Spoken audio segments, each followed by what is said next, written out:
بلکہ ایک لڑکی چاہے وہ جس قدر معصوم اور سادہ ہو ایسی نظروں کو بخوبی سمجھتی ہے۔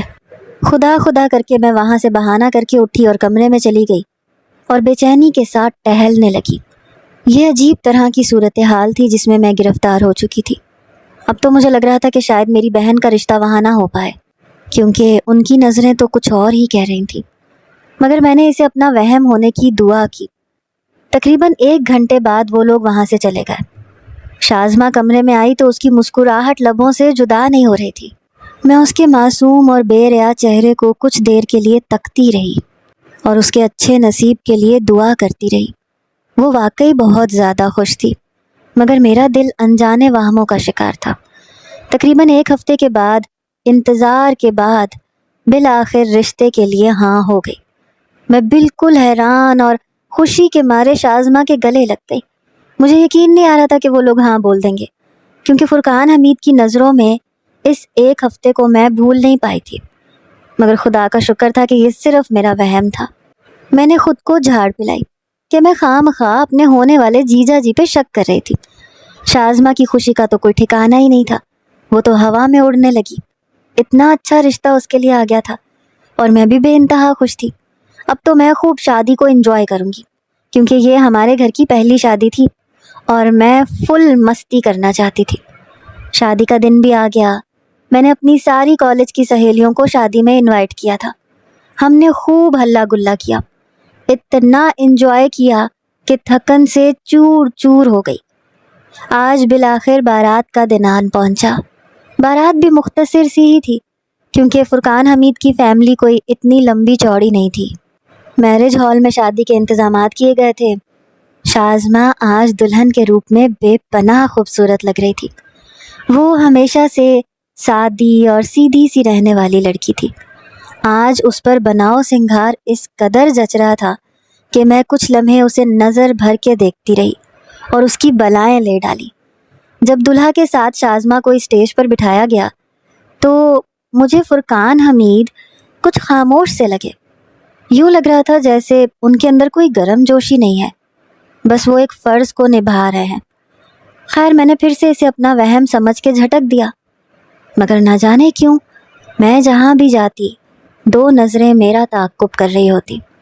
میں ایک لمحے کے لیے اسٹیج کی طرف دیکھتی تو فرقان حمید مجھ پر نظر جمائے بیٹھے مجھے ہی دیکھ رہے ہوتے تھے۔ اب تو یہ میرا وہم نہیں ہو سکتا تھا اور مجھے انتہائی برا لگ رہا تھا۔ وہ بھلا ایسے کیوں کر رہے تھے؟ کیوں مجھے پریشان کر رہے تھے؟ انہوں نے ایک بار بھی شازمہ کی طرف نہیں دیکھا تھا، جو ان کے پہلو میں صرف اور صرف ان کے لیے سج سنور کے بیٹھی تھی۔ ان کی ایک نظر کو ترس رہی تھی۔ مجھے اندر ہی اندر کوئی چیز چبھتی ہوئی محسوس ہونے لگی اور یہ سب کچھ میری برداشت سے باہر ہونے لگا، کیونکہ اب مجھے کوئی شک نہیں تھا کہ وہ کس طریقے سے مجھے دیکھ رہے تھے۔ میں بھی سوچے بیٹھی تھی کہ جیجا جی کو خوب تنگ کروں گی، ان کے لاڈ بٹوروں گی، ان کو دودھ پلائی کی رسم میں بہت زیادہ تنگ کروں گی، کیونکہ میں ان کی اکلوتی سالی تھی اور میری اس شادی کو لے کے بے پناہ ارمان اور خواہشیں تھیں۔ لیکن اب ایک دم سے میں نے وہ سارے پلان کینسل کر دیے۔ اب تو میں ان کے قریب بھی نہیں جانا چاہتی تھی۔ وہ اس قدر بے چینی اور بے تابی سے مجھے دیکھ رہے تھے کہ میں وہاں سے بھاگ جانا چاہتی تھی۔ خدا خدا کر کے رخصتی ہوئی اور شازمہ ہماری دعاؤں کے سنگ فرقان کے ساتھ رخصت ہو گئی، مگر جاتے جاتے بھی وہ صرف اور صرف مجھے ہی دیکھ رہا تھا۔ یا خدا، یہ میں کس مصیبت میں پھنس گئی ہوں؟ اتنا احترام والا رشتہ، تقدس والا رشتہ، اور وہ صرف اپنی 2 آنکھوں کی وجہ سے میلا کر رہے تھے۔ میں نہ چاہتے ہوئے بھی ان سے بے تکلف نہیں ہو پائی اور یوں شازمہ رخصت ہو کر ان کے ساتھ چلی گئی۔ فرقان حمید لاہور میں ڈیفینس میں رہتے تھے۔ ہمارا گھر ان سے تقریباً 1 گھنٹے کی مسافت پر تھا۔ ہم لوگ بھی تھکے ہارے گھر واپس لوٹ آئے۔ میں کمرے میں گئی، اپنا سراپا آئینے میں دیکھا تو کچے سیب کے رنگ کے لانگ فراک میں میرا حسن قیامت لگ رہا تھا۔ میں 18 سال کی ایک خوبصورت لڑکی تھی، کالج کے 2nd ایئر میں پڑھتی تھی۔ شازمہ مجھ سے 4 سال بڑی تھی۔ وہ بھی بہت زیادہ پرکشش اور جاذب نظر تھی۔ اس کا رنگ گندم کے دانے کی طرح تھا اور میرا رنگ دودھ جیسا سفید، مگر مجھے وہ خود سے زیادہ پرکشش لگتی تھی۔ میں نے دل سے اپنی بہن کے لیے دعا کی اور ایک بار پھر اپنے خدا کے حضور دعا کی کہ فرقان حمید کی نظریں ویسی نہ ہوں جیسا میں سمجھ رہی ہوں۔ ایسی ہی بے چینی اور بے قراری میں کب سو گئی پتہ ہی نہ چلا۔ صبح اٹھے تو ماما نے کہا کہ جلدی سے تیار ہو جاؤ، ہمیں شازمہ کی طرف ناشتہ لے کے جانا ہے، کیونکہ یہ بھی ایک رسم ہوتی ہے کہ شادی کی پہلی صبح ناشتہ میکے والوں کی طرف سے ہوتا ہے۔ میں تیار ہونے لگی، حالانکہ مجھے بہت زیادہ ایکسائٹمنٹ تھی وہاں جانے کی، مگر نہ جانے کیوں میرا دل اندر میں بے چینی سی تھی۔ میں دوبارہ سے ان دو آنکھوں کا سامنا نہیں کرنا چاہتی تھی جو کل اس قدر بے چینی اور بے تابی سے مجھے دیکھ رہی تھی، مگر مجھے اپنی فیملی کے ساتھ وہاں جانا پڑا۔ آج میں نے ہلکے لیمن رنگ کا لانگ فراک پہنا ہوا تھا اور میں زیادہ تیار بھی نہیں ہوئی تھی، بس ہلکا پھلکا سا میک اپ کیا تھا۔ شازمہ کے گھر پہنچی تو ہمارا استقبال بہت ہی پرتپاک انداز میں کیا گیا۔ فرقان حمید کی پھپھو اور ان کی فیملی کافی زیادہ ملنسار تھی۔ گھر میں اتنے زیادہ لوگ نہیں تھے، مہمان پہلے ہی جا چکے تھے، بس فرقان حمید کی پھپھو اور ان کے شوہر اور ان کے بچے تھے۔ وہ گھر نہیں، کوئی بہت بڑا سا بنگلہ تھا۔ یوں تو ہم بھی اپر مڈل کلاس کے لوگ تھے اور زندگی کی کافی ساری سہولیات ہمارے پاس بھی تھی، مگر یہ گھر نہیں، کوئی محل دکھتا تھا، کیونکہ فرقان حمید کی پوسٹ کافی زیادہ اونچی تھی۔ ان کے باپ کی بھی کافی پراپرٹی تھی جو ان کے حصے میں آئی تھی۔ میں بہت ہی زیادہ اشتیاق سے گھر کو دیکھ رہی تھی، ادھر ادھر گھوم پھر رہی تھی۔ پھر میں شازمہ کے کمرے میں گئی۔ کمرہ بالکل دلہن کی طرح سجایا گیا تھا، ہر طرف پھولوں کی مہک رچی تھی، کمرے کے در و دیوار سے لپٹی ہوئی تھی، اور شازمہ بیڈ میں درمیان میں بیٹھی ہوئی تھی۔ اس نے سادہ سا ڈھیلا ڈھالا سا نائٹ ڈریس پہن رکھا تھا اور وہ بہت ہی سادہ سی بہت پیاری لگ رہی تھی۔ میں نے اسے زور سے گلے لگا لیا، وہ بھی مسکرا کے میری جانب دیکھنے لگی۔ میں نے کہا کیسی رہی پھر تمہاری ویڈنگ نائٹ؟ کیا دیا منہ دکھائی میں جیجا جی نے تمہیں؟ میں بہت زیادہ ایکسائٹڈ تھی۔ وہ بھی مسکرا کے مجھے بتانے لگی کہ فرقان حمید بہت اچھے انسان ہے، بہت محبت کرنے والے اور بہت ملنسار۔ میں تو بہت لکی ہوں کہ وہ مجھے ملے۔ شازمہ کی باتوں نے مجھے اندر تک مطمئن اور شرسار کر دیا۔ خدا کا شکر تھا کہ فرقان نے شازمہ کے تمام حقوق پورے کیے تھے۔ میرے دل سے جیسے منو بوجھ اتر گیا۔ اتنے میں جیجا جی بھی واش روم سے نکل آئے۔ وہ شاور لے کے نکلے تھے اور ہم دونوں کی نظریں ایک دم آپس میں ٹکرائیں۔ ان کی نظروں میں وہی والہانہ پن تھا جو میرے لیے ہوا کرتا تھا۔ ان کے گیلے بالوں سے پانی کے قطرے ان کے کندھے پہ پڑ رہے تھے۔ میں نے بے اختیار اپنی نظریں جھکا لی اور شازمہ سے معذرت کر کے کمرے سے نکل گئی۔ مجھے یوں لگ رہا تھا جیسے فرقان حمید کوئی بہت ہی چھپا رستم قسم کا انسان ہے۔ میں نہ چاہتے ہوئے بھی ان سے ایک فاصلے پر رہنے لگی، کیونکہ ان کی نظریں مجھے چین نہیں لینے دیتی تھیں، مگر دوسری طرف وہ شازمہ کو بھی خوش رکھتے تھے، کیونکہ شازمہ جب بھی ان کے ساتھ ہمارے گھر میں ہمیں ملنے کے لیے آتی تھی اس کے چہرے سے خوشی عیاں ہوتی تھی، مگر کبھی کبھی مجھے اس کی آنکھیں اداس سی لگتی تھیں۔ وجہ جاننے کی کوشش کرتی تو وہ کہتی کچھ بھی نہیں ہے کومل، تمہیں بس وہم ہو گیا ہے، میں بہت خوش ہوں فرقان کے ساتھ، فرقان بہت ہی اچھا انسان ہے، میں بہت زیادہ لکی ہوں۔ اور میں ان کو دیکھ کے مطمئن ہو جاتی تھی۔ وقت یوں ہی گزرنے لگا۔ میں سیکنڈ ایئر کے بعد اب یونیورسٹی جانے لگی۔ میرے ذہن میں شادی کا دور دور تک بھی پلان نہیں تھا۔ میرے بابا بھی مجھے بہت آگے تک پڑھانا چاہتے تھے، میں انہی کی طرح پروفیسر بننا چاہتی تھی، مگر میں نہیں جانتی تھی کہ میری زندگی میں کون سا موڑ آنے والا ہے، کہ ایک دم سے میرے سارے خواب پیروں کے نیچے کچلے جائیں گے اور میرے سارے ارمان آنکھوں سے نوچ لیے جائیں گے۔ شازمہ پریگننٹ تھی، اس کی طبیعت کافی زیادہ خراب رہنے لگی تھی۔ وہ اکثر ہی ہمارے گھر میں ہوتی تھی، بہت ہی زیادہ چپ چپ اور خاموش رہتی تھی۔ فرقان حمید سے میرا سامنا کچھ زیادہ نہیں ہوتا تھا، بس وہ شازمہ کو چھوڑنے آتے تھے یا لینے کے لیے آتے تھے تو ہماری نظروں کا ٹکراؤ آپس میں ہو جاتا تھا، اور میں خود ہی نظر جھکا لیتی تھی، کیونکہ مجھے ان کی آنکھوں میں دیکھنا ہمیشہ ہی بہت مشکل لگتا تھا۔ بلا شبہ وہ بہت ہی پیچیدہ انسان تھے، کسی کی بھی سمجھ میں نہ آنے والے، اور شازمہ بھی ان کی شخصیت کے بارے میں کچھ زیادہ نہیں بتاتی تھی، بس وہ یہ کہتی تھی کہ فرقان بہت اچھا انسان ہے، میں اس کے ساتھ بہت خوش ہوں۔ ماما شازمہ کا دن رات خیال رکھ رہی تھیں۔ سسرال میں تو کوئی نند یا ساس نہیں تھی ان کا خیال رکھنے کے لیے، اس لیے ماما نے فرقان سے کہہ دیا تھا کہ شازمہ کا پہلا بچہ اس کے میکے میں ہی ہوگا، اور فرقان کو اس بات پہ کوئی اعتراض نہیں تھا۔ جوں جوں ان کی ڈیلیوری کے دن قریب آ رہے تھے، ان کی پریشانی اور بے چینی بڑھتی جا رہی تھی۔ ہم سب انہیں تسلی دلوانے کی کوشش کرتے کہ سب ٹھیک ہو جائے گا، اور بالآخر وہ دن آ گیا جب ایک چاند سا بیٹا نرس باہر لے کے آئی اور ہماری گود میں پکڑا دیا۔ سب سے پہلے اسے میں نے پکڑا تھا۔ وہ اتنا پیارا ننھا منا سا بچہ تھا کہ مجھے اس پہ بے انتہا پیار آیا۔ میں نے اسے بے اختیار اپنے سینے سے لگا لیا۔ ڈاکٹر نے کہا کہ شازمہ کی حالت ابھی بہتر نہیں ہوئی، انہیں کمزوری بہت زیادہ تھی اور خون بھی کافی زیادہ بہہ گیا ہے، اس لیے خون کی بوتل لگے گی، آپ جلدی سے کسی ڈونر کا بندوبست کریں۔ ہم بھی پریشان ہو گئے، مگر فرقان حمید نے سب سنبھال لیا۔ شازمہ کو خون لگنے کے آدھے گھنٹے بعد اس کی طبیعت مزید خراب ہونے لگی۔ اب ہم واقعی زیادہ تشویش میں مبتلا ہو چکے تھے۔ یوں لگ رہا تھا جیسے ہماری خوشیوں کو کسی کی نظر کھا رہی ہو، اور یوں ہمارا ہنستا بستا گھر اور ہماری خوش نما زندگی میں ایک بھونچال آ گیا جب نرس بھاگی بھاگی آئی اور کہا کہ شازمہ کی طبیعت بہت زیادہ بگڑ گئی ہے، انہیں ایمرجنسی میں شفٹ کرنا پڑے گا، مگر اس سے پہلے ہی بہت دیر ہو چکی تھی کیونکہ وہ دم توڑ چکی تھی۔ اسے شاید بلڈ انفیکشن کر گیا تھا۔ ہم ایک دوسرے کا چہرہ دیکھ رہے تھے جیسے کوئی تیسری دنیا کی بات سن رہے ہوں۔ بھلا ایسے کیسے ہو سکتا ہے ہماری آنکھوں کے سامنے ہماری جان سے پیاری چیز ہم سے چھن جائے؟ وہ دن ہمارے لیے کسی قیامت سے کم نہیں تھا۔ میری گود میں شازمہ کا بچہ تھا جو روئے جا رہا تھا، اور میں بالکل صدمے سے گنگ کبھی بچے کو دیکھتی، کبھی شازمہ کا مردہ وجود۔ ایک دفعہ بھی اپنے بچے کو اٹھا کے پیار نہیں کیا تھا اس نے، جس نے اسے 9 ماہ اپنے پیٹ میں پالا، اسے ایک بار بھی چھونے کی مہلت نہ ملی۔ موت سے بڑی حقیقت اس دنیا میں کوئی بھی نہیں، اور موت سے بڑی اذیت بھی۔ ہم نے زندگی میں آج تک کوئی بہت بڑا صدمہ یا غم نہیں دیکھا تھا، اور یہ غم ہم سب کو اندر ہی اندر سے کھائے جا رہا تھا۔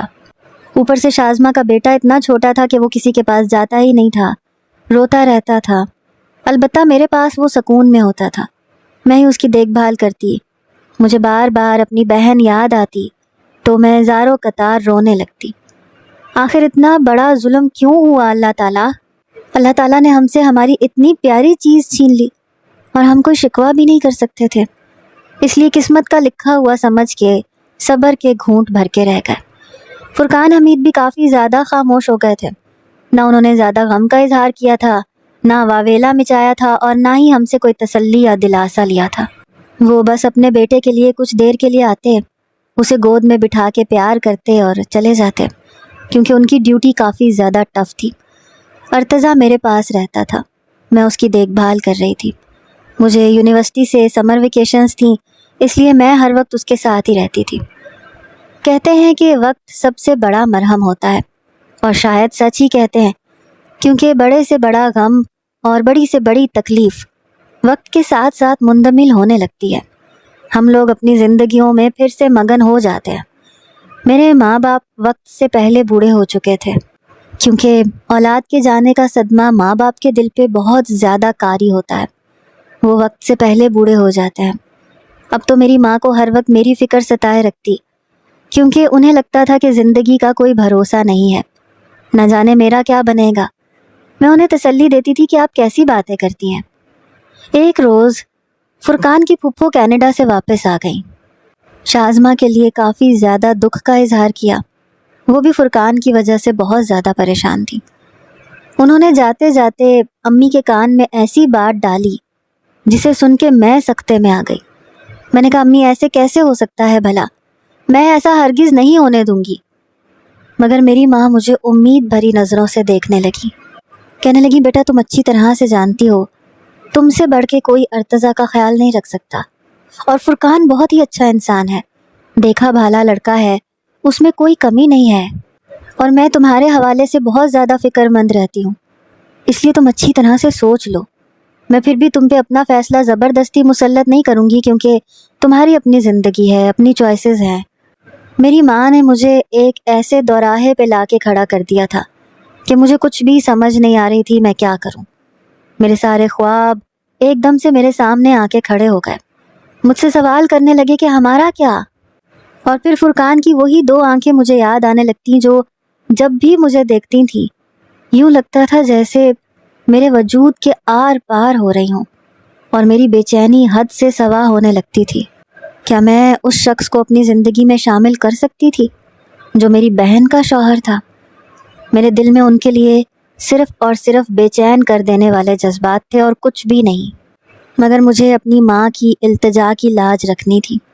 اور جب میں ارتضیٰ کو دیکھتی تھی جو اتنا چھوٹا معصوم سا بچہ تھا، کیا وہ دوسری ماں سے ویسی محبت سمیٹ سکے گا جیسی اسے شازمہ سے یا مجھ سے مل سکتی تھی؟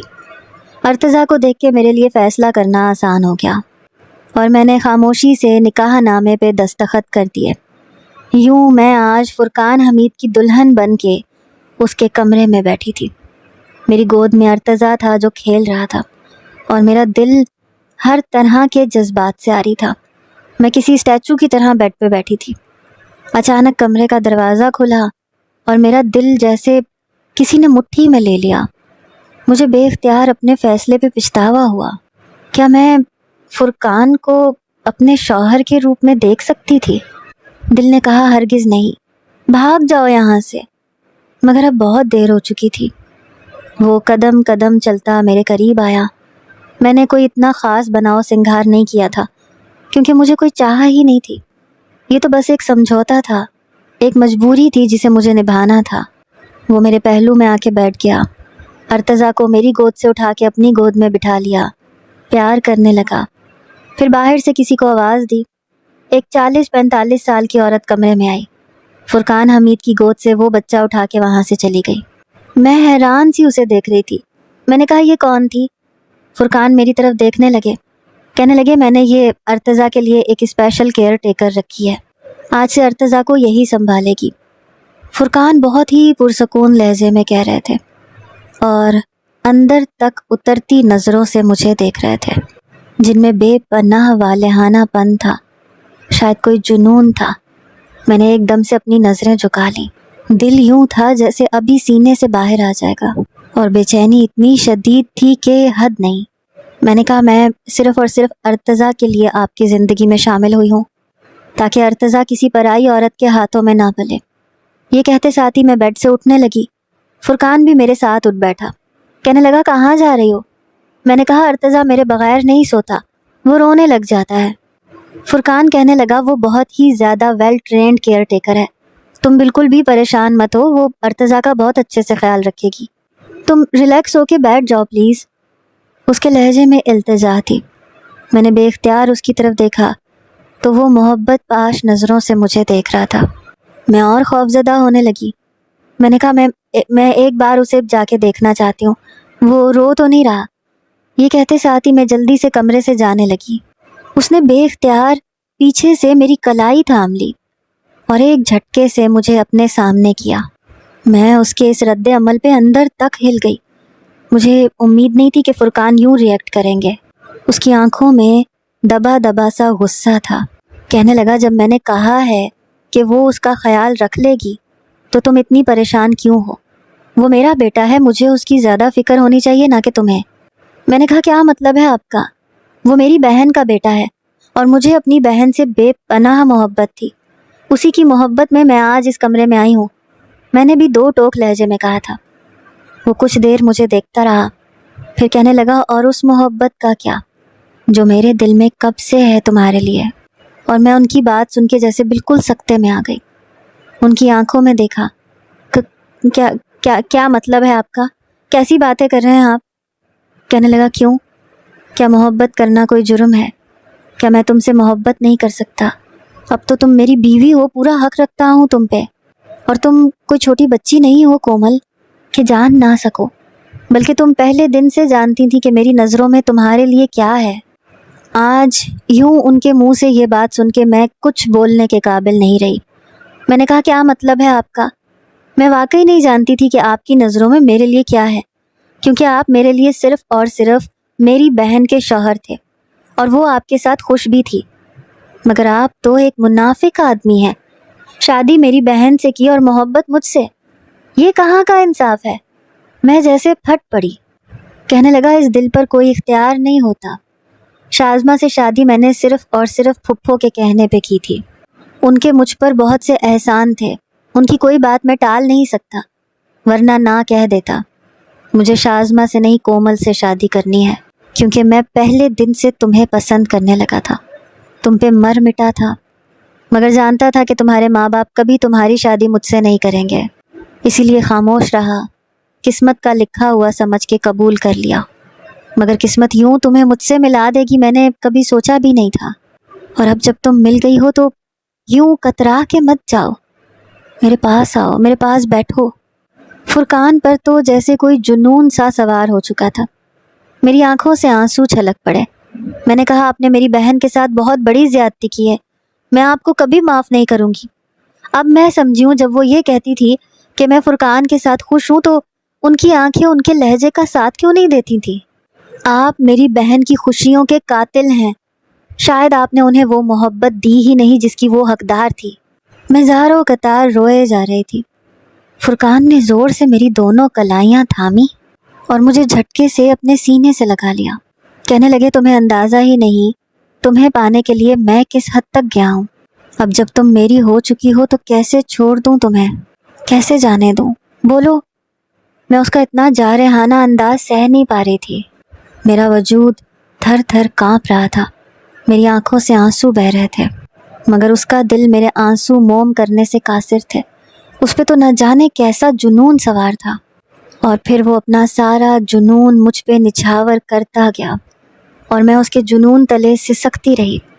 مجھے اندازہ ہی نہ ہو سکا کہ وہ میرے حوالے سے کس قدر پاگل اور جنونی انسان ہے۔ صبح میں اٹھی تو وہ میرے پہلو میں آ کے بیٹھا، مجھے چائے بنا کے پیش کی، کہنے لگا سوری مائی ڈیئر، رات کو تمہیں دیکھتے ہی بے قابو ہو گیا تھا، نہ جانے کب سے تمہیں دل ہی دل میں چاہتا ہوں، تم اس طرح سے ریئیکٹ کرو گی تو پھر مجھے اپنی محبت دھونس جما کے حاصل کرنی پڑے گی۔ اس نے میرے کپ کپاتے ہاتھوں پہ اپنے ہاتھ رکھے تو دل ایک دم تھم سا گیا۔ میں اس شخص کے سامنے رونا نہیں چاہتی تھی، مگر پھر بھی آنسو میری آنکھوں سے رواں ہونے لگے۔ مجھے نہ جانے کیوں یوں لگ رہا تھا جیسے شازمہ کی موت کے پیچھے اس کا ہاتھ ہے۔ میں حد سے زیادہ بدگمان ہو چکی تھی۔ کیا ایسی ہوتی ہے محبت؟ محبت تو دوسروں کو خوشی اور سکون دینے والا جذبہ ہوتا ہے، مگر اس کا ساتھ مجھے بے چین کرتا تھا۔ مگر یہ بات فرقان کی سمجھ میں نہیں آتی تھی، کیونکہ وہ تو اس چیز کو محبت کا نام ہی دیتا تھا۔ میں ایک بے بس عورت تھی، شاید مجھے ایسی ہی زندگی گزارنی تھی اور یہی میرا نصیب تھا۔ میں ارتضیٰ کے ساتھ خود کو مصروف رکھنے کی کوشش کرتی، بہت ہی خاموش اور چپ چپ رہنے لگی۔ میری ماں مجھ سے پوچھتی کہ کیا تم خوش ہو؟ میں مسکرا کے کہتی جی ماما، فرقان بہت اچھے ہیں، مجھے بہت پیار کرتے ہیں، اور ماں مطمئن ہو جاتی تھیں۔ اب مجھے سمجھ میں آ رہا تھا کہ جب میں شازمہ سے پوچھتی تھی کہ کیا وہ فرقان کے ساتھ خوش ہے تو وہ مسکرا کے یہی جواب دیتی تھی، مگر اس کی آنکھوں میں نمی رقم ہوتی تھی۔ بظاہر فرقان میں کوئی خرابی نہیں تھی، وہ میری ہر ضرورت کا خیال رکھتا تھا، ہر بات بولنے سے پہلے پوری کر دیتا تھا، مگر اس کے نزدیک محبت صرف عورت کے وجود سے لذت حاصل کرنے کا نام تھا۔ اس کے نزدیک اپنی بیوی کی رضامندی یا خوشی کی کوئی ویلیو نہ تھی، یا شاید وہ اس چیز کو نظر انداز کر دیتا تھا، مگر میں اسے کیسے احساس دلا سکتی تھی کہ میاں بیوی کا رشتہ کمپینین شپ پہ مشتمل ہونا چاہیے، ایک دوسرے کا دکھ سکھ میں ساتھی بن کے رہنا، ایک دوسرے کی چھوٹی چھوٹی خواہشوں کا خیال رکھنا، جو بظاہر بے ضرر سی لگتی ہیں مگر ایک عورت کے لیے بہت ضروری ہوتی ہیں، ایک دوسرے کو رسپیکٹ دینا، ویلیو دینا۔ مگر شاید مرد ذات ایسی ہی ہوتی ہے، کبھی کبھار وہ نہ چاہتے ہوئے بھی عورت کے جذبات کو اپنے پیروں تلے کچل ڈالتا ہے، اور اسے خود بھی اس چیز کا علم نہیں ہوتا، اس لیے میں نے بھی کبھی اسے یہ احساس نہیں دلایا تھا۔ اور میں تو فرقان سے شازمہ کی موت کے حوالے سے بھی بدگمان ہو گئی تھی۔ جو شخص میرے لیے اس قدر جنونی تھا وہ شاید مجھے پانے کے لیے اپنی انچاہی بیوی کو ٹھکانے لگا سکتا تھا، مگر میں اس بات کی کھوج لگانے سے ڈرتی تھی، کیونکہ حقیقت جان کر بھی تو مجھے اسی کے ساتھ رہنا تھا، اس لیے اس بات سے کبھی پردہ نہ اٹھا سکی۔ ایک دن یوں ہی میں اسٹور روم کی صفائی کر رہی تھی کہ مجھے ایک پرانی ڈائری ملی۔ اس پر وقت کی گرد چڑھی تھی۔ میں نے اسے اپنے دوپٹے سے صاف کیا۔ جب اس کا پہلا صفحہ کھولا تو اوپر شازمہ فرقان لکھا ہوا تھا۔ تو کیا یہ شازمہ نے لکھی تھی؟ میں جانتی تھی شازمہ کو ڈائریز لکھنے کا بہت شوق تھا۔ وہ اپنی روز کی روٹین ڈائری میں لکھ کے محفوظ کر لیا کرتی تھی اور میں پھر چھپ کے پڑھا کرتی تھی۔ اور پھر میں نے اسے پڑھنا شروع کیا تو جیسے جیسے پڑھتی گئی میری آنکھوں سے آنسو جاری ہونے لگے۔ شازمہ جو بظاہر ایک ہنستی مسکراتی لڑکی تھی اور کہتی تھی کہ میں فرقان کے ساتھ بہت خوش ہوں، فرقان ایک بہت ہی پیار کرنے والے انسان ہے، اس نے اپنے سارے درد اس ڈائری میں بیان کیے تھے کہ کیسے وہ ایک انچاہی بیوی تھی۔ لکھا تھا کہ مجھے شادی کی پہلی رات ہی یہ باور کروا دیا گیا تھا کہ میں فرقان کی نہیں بلکہ فرقان کی پھپھو کی پسند ہوں اور فرقان سے کچھ زیادہ کی توقع نہ رکھوں۔ مجھے فرقان سے ویسی محبت اور چاہت کبھی ملی ہی نہیں جو ایک عورت کو اپنے شوہر سے چاہیے ہوتی ہے، جس کے لیے وہ اپنے ماں باپ کو، گھر بار کو چھوڑ کے آتی ہے۔ جیسے جیسے میں ڈائری پڑھتی جا رہی تھی ویسے ویسے میری آنکھوں سے آنسو بہتے جا رہے تھے۔